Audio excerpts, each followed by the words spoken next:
जब हम अपने पूर्वजों की, पितरों की बहुत सेवा करते हैं, बहुत पूजा पाठ करते हैं, बहुत उनके प्रति नतमस्तक रहते हैं, उनकी केयर करते हैं, उनके प्रति हम उनके लिए हम दान दक्षिणा कुछ ना कुछ करते रहते हैं, तो कभी कभी वो हमसे प्रभावित होकर के हमारे कुल में दोबारा जन्म भी लेते हैं और जन्म लेकर के हमारी कई पीढ़ियों को तारने के लिए कोई रास्ता भी चुन देते हैं। कई पीढ़ियों में एक बच्चा ऐसा पैदा होता है जो इतिहास रचता है, और उसके बाद अगर दो पीढ़ियां उस पैसे को मैनेज कर लेना तो वो अंबानी जैसी ही बनती हैं। धीरू भाई अंबानी जी ने बनाया, पैदा किया, मुकेश जी ने उसको बैलेंस किया, और आज देखो उनके दोनों बच्चे आगे, जो उनके बच्चे हैं वो भी आगे बिजनेस को बढ़ा रहे हैं। तो ऐसे हर घर में कहानी है, हर घर में लोगों को भी ये समझ नहीं है। हम थोड़े से पैसे के लिए आपस में लड़ने लगते हैं, भाई भाई से लड़ रहा है, भाई बहन से लड़ रहा है, बहन भाई के ऊपर केस कर रही है, भाई बहन की प्रॉपर्टी को हड़पने में लगा हुआ है। हम क्या कर रहे हैं? कोई पत्नी को धोखा दे रहा है, कोई पति को धोखा दे रहा है, कोई अपने बच्चों के साथ जाति कर रहा है, सिर्फ अपने कर्मों के माया जाल में फंसे हुए हैं। एक पाप कर्म से मुक्त नहीं हुए कि दूसरा पाप कर्म करना शुरू कर देते हैं। तो हर इंसान को चाहिए कि पहले अगर किसी भी जातक की जन्म कुंडली में, जैसे कि मैंने बताया, पितृपक्ष एक मौका है अपने पितरों को मोक्ष दिलाने का। ये टाइम है जब पितरों को मोक्ष मिल सकता है। ये पितृ क्यों मनाए जाते हैं ये भी मैं आज आपको बता देता हूं। आपने कर्ण के बारे में सुना होगा। कर्ण कौन थे? कुंती के पुत्र थे, सूर्य भगवान की देन थे। कर्ण ने अपने जीवन में जितना भी कमाया सब दान किया। उन्होंने इतना स्वर्ण दान किया, इतना स्वर्ण दान किया कि उनके पुण्यों के स्वर्ण के कहते हैं कि पहाड़ खड़े हो गए थे। जैसे एक छोटी सी स्टोरी है।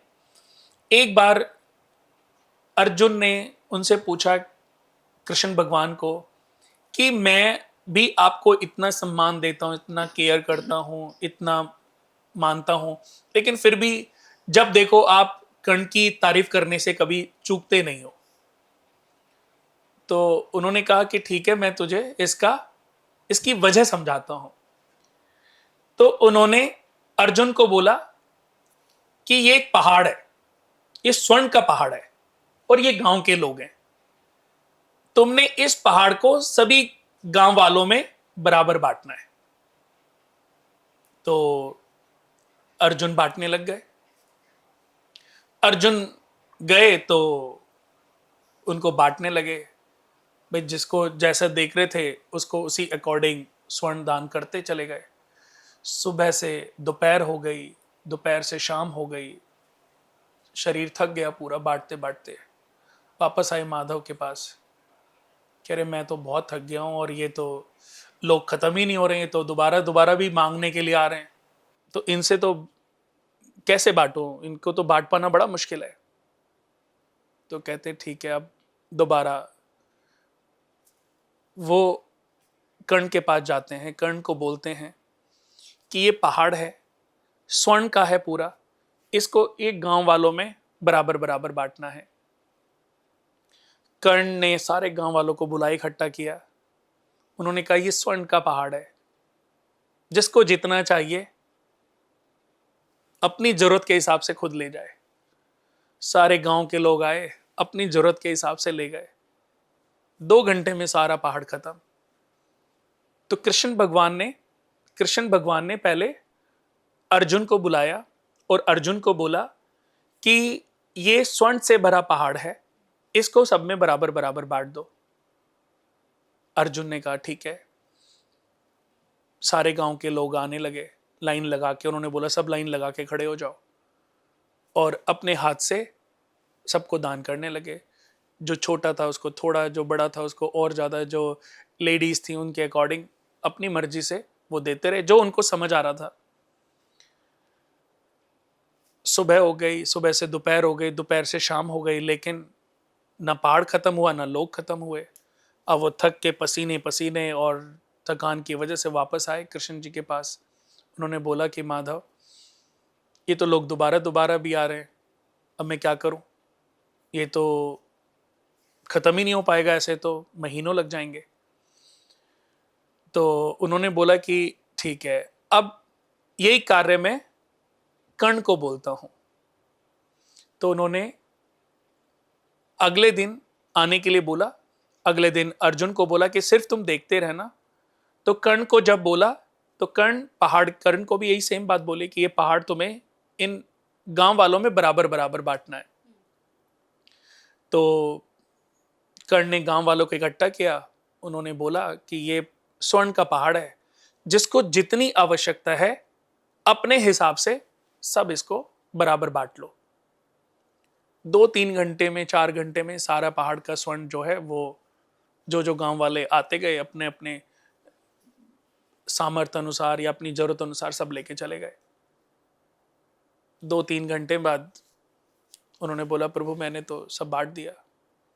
तब कृष्ण भगवान ने अर्जुन को बोला कि देखा कि जब मैंने ये कार्य तुम्हें सौंपा तो तुम्हारे अंदर तुम स्वर्ण से प्रेरित हो गए, स्वर्ण से अट्रैक्ट हो गए।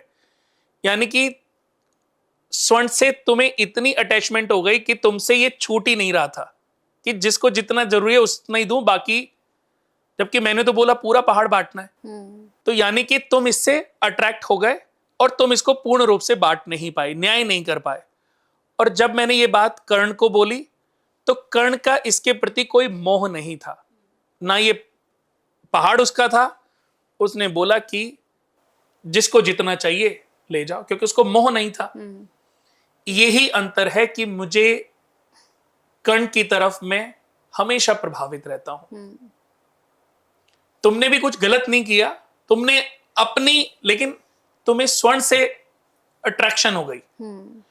तो ये जो अट्रैक्शन है, ये जो प्रेम है ना, ये छूटती नहीं है। तो ऐसे ही हम जो कर्ण ने अपने पूरे जीवन में जितना भी धन कमाया, स्वर्ण कमाया, सब दान कर दिया। अब जब कर्ण की मृत्यु हुई तो वहां पर जब भी सब लोग खाना खाएं तो कर्ण के आगे सोने के बर्तन परोसे जाएं, लेकिन जैसे ही वो किसी भी खाने को टच करे वो स्वर्ण का बन जाए। किसी को भी टच करे तो स्वर्ण का हो जाए। कोई फ्रूट्स खाए तो वो स्वर्ण में बदल जाए, पानी को पिए वो स्वर्ण में बदल जाए।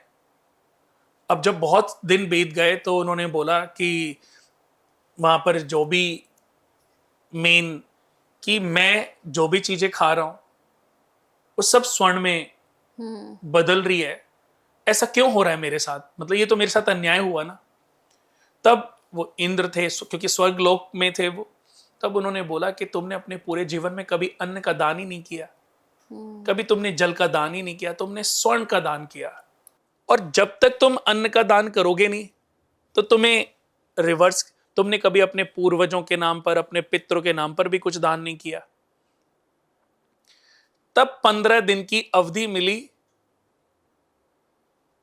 इंद्रलोक से, वापस गए पृथ्वी लोक पर कर्ण, और 15 दिन उन्होंने अपने पितरों का श्राद्ध किया, पितरों का तर्पण किया, और उन 15 दिनों में उन्होंने अन्न का, फल का, पानी का खूब दान किया, फिर वापस आए। तो इसीलिए ये 15 दिन का जो पितृपक्ष है, ये देखा जाए तो हमें तो सत सत नमन करना चाहिए कर्णदेव को, क्योंकि आज उन्हीं की वजह से हम ये समझ पा रहे हैं, हमें समझने का मौका मिल रहा है, और हमें ये कार्य करने का भी मौका मिल रहा है कि हमें कोई बोल रहा है ना पितृपक्ष, तो पितृपक्ष का मतलब है कि हमें भी चाहिए कि हम अपने पूर्वजों के नाम पर, अपने दादाजी, अपने परदादाजी, अपने पीढ़ियों के नाम पर हम जितना हो सके अपनी क्षमता अनुसार हम दान करते रहें। दोस्तों, इन पितृपक्षों का महत्व यही है कि आप जो भी दान करते हैं, जितना भी दान करते हैं, इसका समय आने पर आपको रिटर्न बैक जरूर मिलेगा। और ये जो दान है ये आपके पूर्वजों को मोक्ष दिलाने में भी बहुत बड़ी भूमिका निभाएगा।